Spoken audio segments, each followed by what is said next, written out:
Hi everyone, my name is Cynthia. Let's talk books. Today I'm here to talk about all the books that I read in the month of November. And I read quite a few books, so let's get right to it. The first book that I finished in November was Two Part Sugar, One Part Murder by Valerie Burns. And this was such a fun, cozy mystery. In fact, it's not a perfect cozy mystery, but it is pretty high. I gave it 4 stars on Goodreads, but it's probably more of a 5-star read for me, taking into account the kind of enjoyment that I took reading this book. If you like cozy mysteries and have been looking for more diverse cozy mysteries, this is one that you might want to check out. The main character is Black, and she's a rich, spoiled girl. Her fiance has just dumped her right before the wedding, and her aunt died and left her with a business, a dog, a house, and some mysteries to solve. So she travels to this small town without telling her father, who's going to be upset about this, and it has decided to prove to her father that she can actually do things. And I just really like that trope in cozy mysteries. I liked this idea of like somebody finding themselves and at the same time finding community. Cozy mysteries really rely a lot on the side characters that make up a small community, and the ones in this story were just so adorable, so cute. I already want to read more in this series.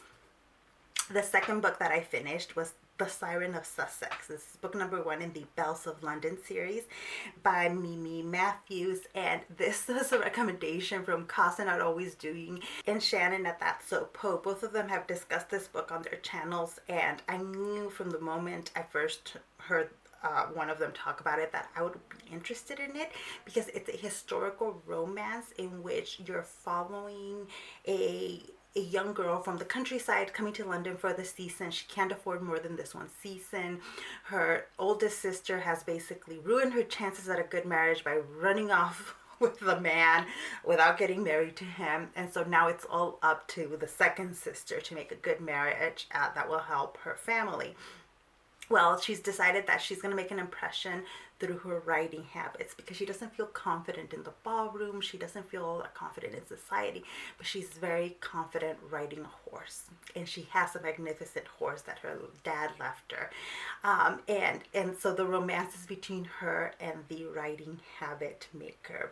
And so it's not one of those where like she's going to marry a duke or a Viscount or something like that. It is and it is so adorable, and I just really liked it. It's also like a closed door romance, which means there's no explicit sex scenes on the page, but yet there's a lot of like build up of like romantic and sexual tension, because he's just as part of his normal job has to touch her, like to measure her, to fit the writing habits. And so anyways, I really enjoyed this. It was so fun. I'm so glad I finally got to it. The next book that I finished is one that I've been reading for several months. This is Stamped from the Beginning by Ibam X Kendi, and this is a chunker of a book. I would not necessarily recommend it for the casual reader. I read it because several of my colleagues used this for their courses, and I thought about using this in my course. So I read all of it, and there's the beginning of the book matches with what I teach for the course that I'm thinking of using it for so well. In fact, too well, to the point of like I don't need the first third of the book. I already do that via different lessons. It's also very like a lot of intellectual history, the idea of how like race is created, how it's built over several different texts. Anyways, history of ideas. What I really liked was a chunk in the middle here with a lot of really great information and delivered in a way that's accessible and interesting and really cool.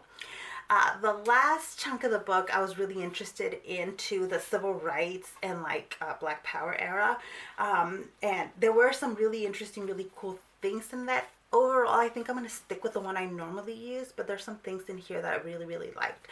For people that might read nonfiction or history, might be interested in this mostly as like a reference book for when something comes up in another book and you're like, wait, let me look up the history of that. If you're particularly interested in issues of race, this book is good for that, I think.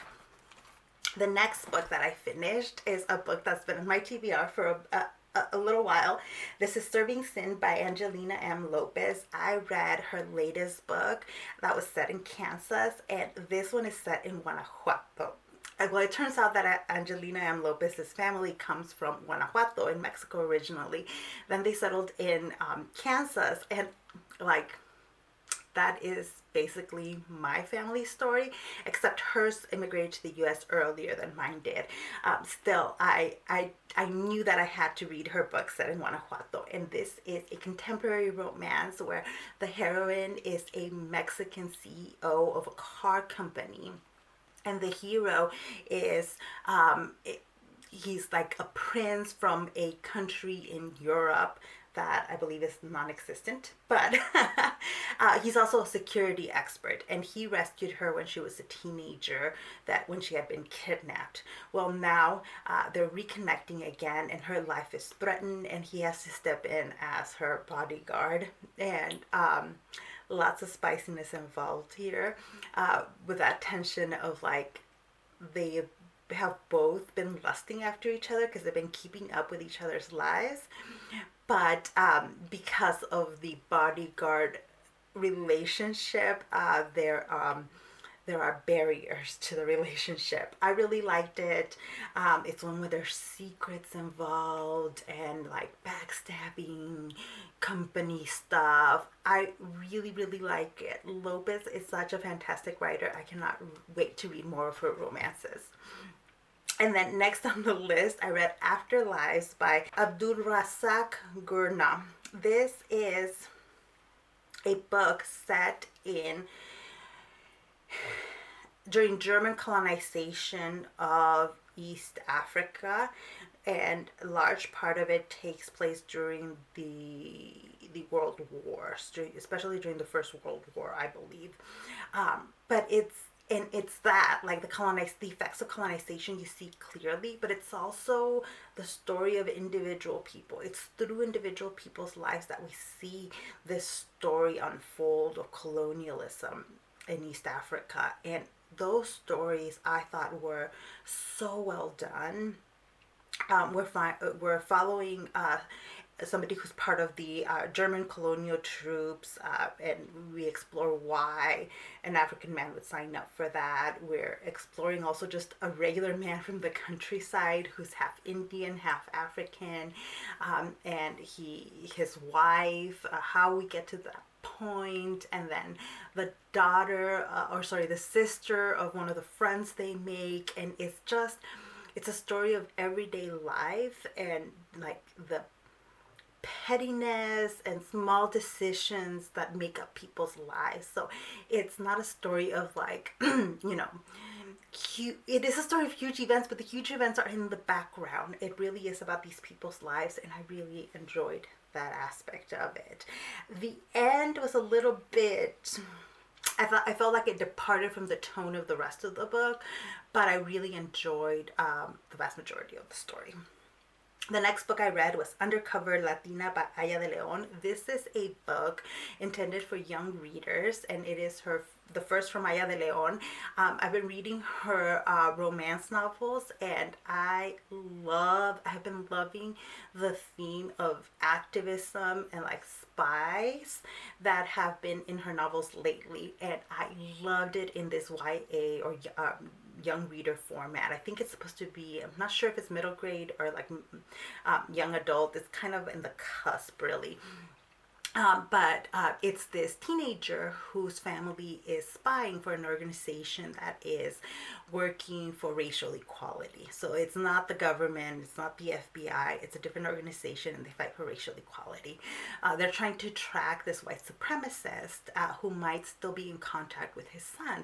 And so this young teenager is assigned the task of befriending the teenage boy and just letting the organization know if there's any contact with a white supremacist father. And so she's not supposed to be in any real danger. She's just there to connect with this kid and see if there's any contact. Well, our heroine then has to pass as white. She's not white, and she's Latina, and Afro-Latina, and but she can pass as white, and so you see her like wrestling with all those ideas of race, of passing, what that means for her, her mom, her brother and father who don't pass, and it's a really fun story. If you like middle grade stories, I think you're really gonna like that one. The next book I finished was Station Eternity by Lafferty. This is a sci-fi murder mystery. It's set in a space station where our main character has escaped Earth to the space station because no humans are allowed on the space station. There's only 3 humans at the space station. She's trying to escape humanity because murders just happen around her. They keep happening. Fortunately, she usually solves those murders, but she is sick of the way her life has been completely like destroyed by always being around murders. Uh, like the law enforcement suspects her. She can't hold down a job. Her family and friends ostracize her because they feel like she's causing these murders, and so she's escaped to the space station. And slowly we begin to unravel what her life was like before, and also imminent danger is coming her way because there's a shuttle full of humans coming towards the space station, and she's freaking out because she's sure a murder's about to happen. As soon as the humans land on the space station, she's sure a murder will happen, and so she's trying to either get off the station, try to get the shuttle to not be accepted, something. It is a long story that is really good. I enjoyed it. If you like the murder mystery and the sci-fi elements, I think you're going to enjoy this story because I had a lot of fun with it. The next book I finished was Finding Latinx: In Search of the Voices Redefining Latino Identity by Paola Ramos. I've been following Paola Ramos for a little while, and I really like, there wasn't a lot that was super new in this book. For example, she goes into the definition of Latinx, but and how activists have been redefining Latino identity for like the last decade, and how they are hoping to shape politics and American culture, and especially Latino culture, into the future. And she takes an expansive view of what Latinidad means, looking at queer identities, at activists working on the border on immigration, Latino activists working on reproductive rights, on indigenous rights, on Afro-Latino rights, at conservative politics. She looks at the Cuban American population and others, and it's just really like, most of it I knew, but there were a few stories here and there I didn't know, activists that I was introduced to, that overall I felt it was a really good book. Also, the audiobook is read by Paola Ramos, and I highly recommend the audiobook. The next book was a short novella type, Assembly by Natasha Brown, and this is the short story following a Black British woman, and it's all little like vignettes of what's going through her head as she moves through British society. She is going out with a white man who comes from a wealthy, like landed British family.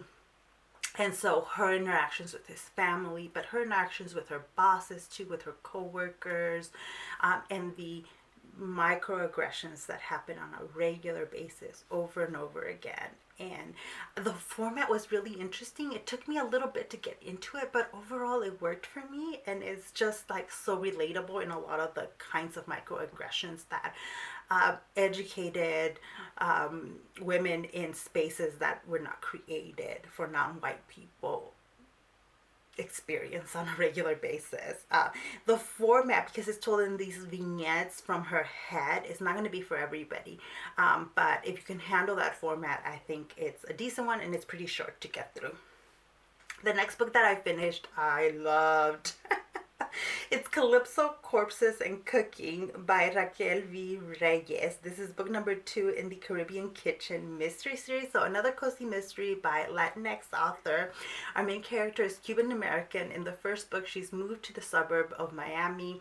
She's reconnecting with family there, but she's also dealing with a very white community that and in-laws that are clearly very racist. So now in the second book, she's a little bit more established, but there's still all of these layers of complications happening as she's trying to figure out whodunit. I really enjoyed it. If you love cooking, especially Caribbean cooking, oh, this book is going to make you hungry the whole time. It just is. And there are recipes at the end. The next book I finished was Blackmail and Bibinka. You might be able to tell that I was on a cozy mystery binge here by Mia P.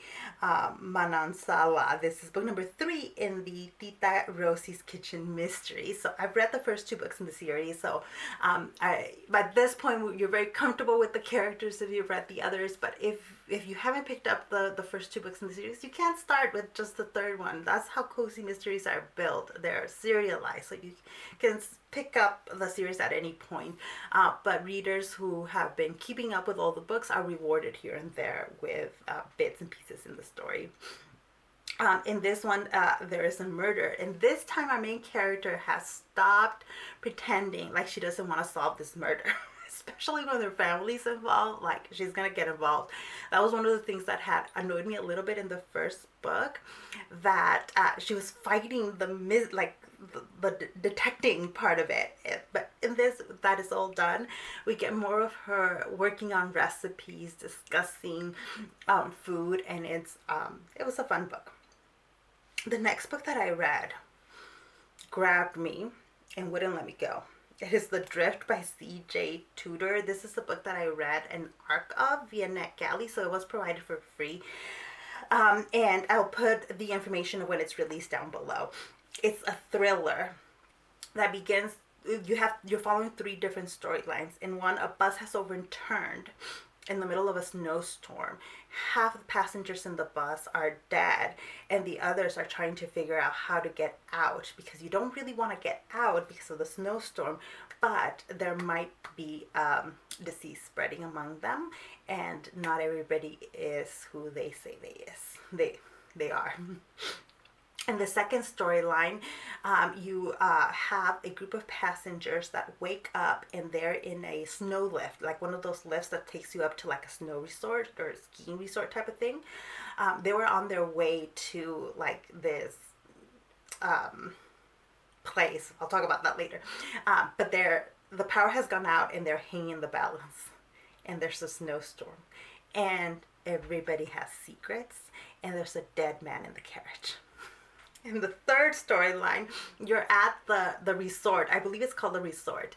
This is a place where a pandemic has occurred, and there are the survivors who are being tested for a vaccine. And so they've agreed to, this is all like, they've agreed to be guinea pigs there. They're isolated from everybody else, and one of them turns up dead. So these are really, like, it's interesting stories. It's high tension. It's a thriller. And it, like, if you're into thrillers, you're gonna like this one, I think. So the next one is Murder in Red Hook, a Daisy Muniz mystery by Theresa Varela. I received this for free, either from the publisher, the publicist, or the author. I got on a list where I received this book. I don't know exactly from who, but I did receive it for free, and it is a murder mystery thriller following a Latinx character. So I knew I wanted to read this, and I was just in the right mood for it. This is the second book in a series, and you can tell it's the second book in the series because there's a backstory that has clearly occurred between the main character and the love interest, but you don't need to know all that. I had not read the first book, and I was able to get into this very nicely without needing all of that backstory. Our main character is Daisy Muniz, and while there is that murder mystery in here, one of her good friends is found dead, and it was clearly murder, so she's gonna investigate. The story is really more about Daisy, and Daisy is all over the place. She's a recovering alcoholic. In the story, we see her go to AA meetings. She is also dealing with a lot of mental health issues. We see her talk about therapy, talk about those mental health issues. She's learning to take care of herself, self-care. And it's not easy as people around her are getting sick. There's a death. There's so many demands around her. It's overwhelming. And so if you're not in the right mental space to see somebody go through that kind of mental health crisis, crisis, I would stay away. But if you can handle that, or you're looking for a book that deals with all of that, this is so good. It handles the mental health stuff so well. And then it turns out that's because the author is a mental health expert. She is a psychiatric nurse practitioner working with the mentally ill homeless population in New York City. So it is all fantastically done. Maybe a little too real for every reader, but for the right reader, I think this book is excellent, just really excellent. So I enjoyed that one. The last book I finished in November was Assata and Autobiography by Assata Shakur. If you don't know this, anything about this book or about Assata Shakur, this is a classic and like Black Power reading. You have to read this book if you're interested in Black Power activism and politics. Assata Shakur was she a member of the Black Panther Party? Yes, she was. But she was also she was a minor member of the party. She wasn't in the leadership, anything like that. But the FBI was clearly tracking her, and they tried to pin all these like bank robberies on her. And she is in a bunch of trials. Like there's like 3 or 4 trials in her story here. She's acquitted of all of them. She is convicted of killing a state trooper. And it's clear it was like there's a lot of setup in this time. She manages to escape to Cuba, and that's where you might have heard most recently, like the Trump administration had asked for Cuba to release to hand over all the political prisoners, including Assata Shakur, or people wanted in the United States.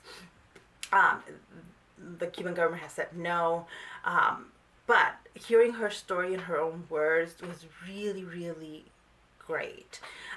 The story does alternate between like her time in prison. Like the story begins with her for the case that she was actually convicted of, and her in the hospital and going through like how they're trying to railroad her, and then it alternates between that storyline and then her talking about her childhood, and then how she gets involved in Black Power politics.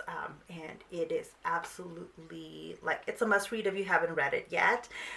If you know a lot of this history, it won't be shocking, but hearing the story in her own words, I think, is worthwhile. So that is it. Those are all the books I read in November. So I was alternating between nonfiction and a lot of cozy mysteries. I'm about a month behind in my thematic reading. I should have been reading all of these mystery books in October, but I didn't, and now I feel like I'm behind because I should be reading holiday books. But there's no should be in reading. We read what we want, and I'm a mood reader, so November I was in the mood for cozy mysteries. We'll see if I'm in the mood for books in December. December is going to be a weird month because I'm finishing up the semester and then the holidays are happening, so we'll see how it all goes, but I'll keep you updated in the channel. So thank you so much for watching this video. If you have read any of these books, let me know what you thought. If you're interested in any of these, let me know down in the comments section. Again, thank you for watching this video, and I'll see you in the next one. Bye.